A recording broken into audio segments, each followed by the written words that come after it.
Monsieur le Président, c'est sur le point 44.03, qui est le PPU des gares.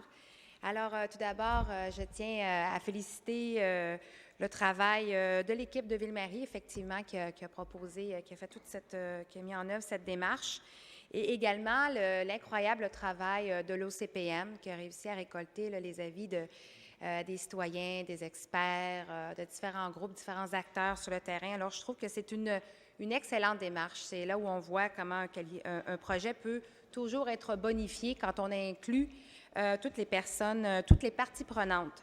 Je tiens également à remercier le conseil exécutif qui a pris en considération une grande partie des recommandations de l'OCPM.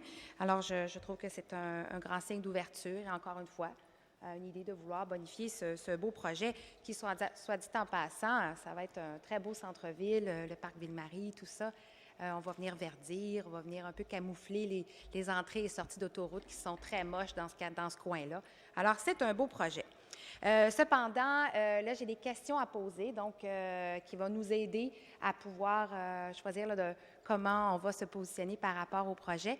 J'ai deux préoccupations. La première, c'est que le comité exécutif a décidé de ne pas retenir la recommandation qui disait de ne pas augmenter les hauteurs dans une zone très précise. Ma première préoccupation face à cette décision du conseil exécutif, c'est que on va voter sur un changement de hauteur qui va avoir un impact important sur les vues, tant sur le Mont-Royal que sur le fleuve, dépendamment où on se trouve. Ça va changer le visage du centre-ville.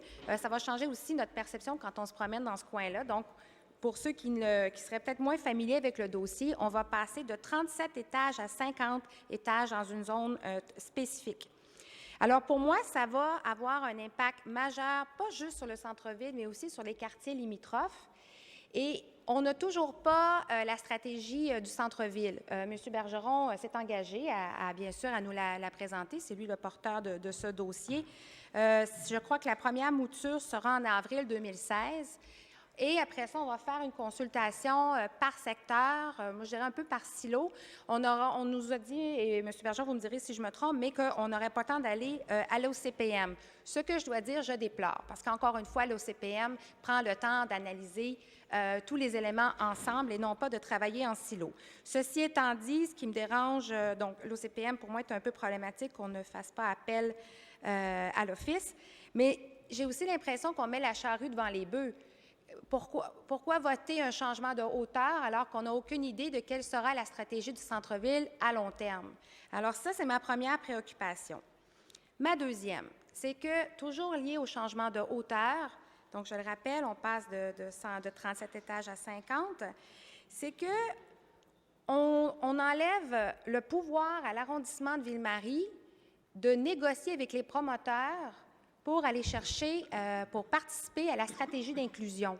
Alors, pour toutes celles et ceux qui sont familiers avec cette façon de faire, c'est le seul outil ou un des seuls outils que l'on a. C'est notre seul pogne que l'on a pour dire aux promoteurs, écoutez, vous voulez bâtir plus haut, vous voulez avoir plus de densité, plus de hauteur, alors on va s'asseoir puis on va négocier. Alors, connaissant le maire qui s'est engagé, le maire de Ville-Marie, qui s'est engagé à plusieurs reprises devant les citoyens et les groupes qui sont venus au conseil d'arrondissement pour réclamer du logement abordable et du logement social. Et je le sais qu'il est très sensible à la question. Et on le sait, là, je regarde mon collègue, M. Shanahan, nous savons à quel point le besoin en logement social et en logement abordable est criant dans Peter McGill. C'est un problème. Et M. le maire également le sait. Donc, j'ai de la difficulté à comprendre pourquoi on enlève cet outil. Pourquoi maintenant on ne pourra plus l'avoir? Alors, qu'est-ce qui nous reste? Alors, là-dessus, j'imagine que M. Bergeron va prendre la parole pour peut-être nous rassurer quant à la nécessité de voter un changement d'auteur avant d'avoir une stratégie globale.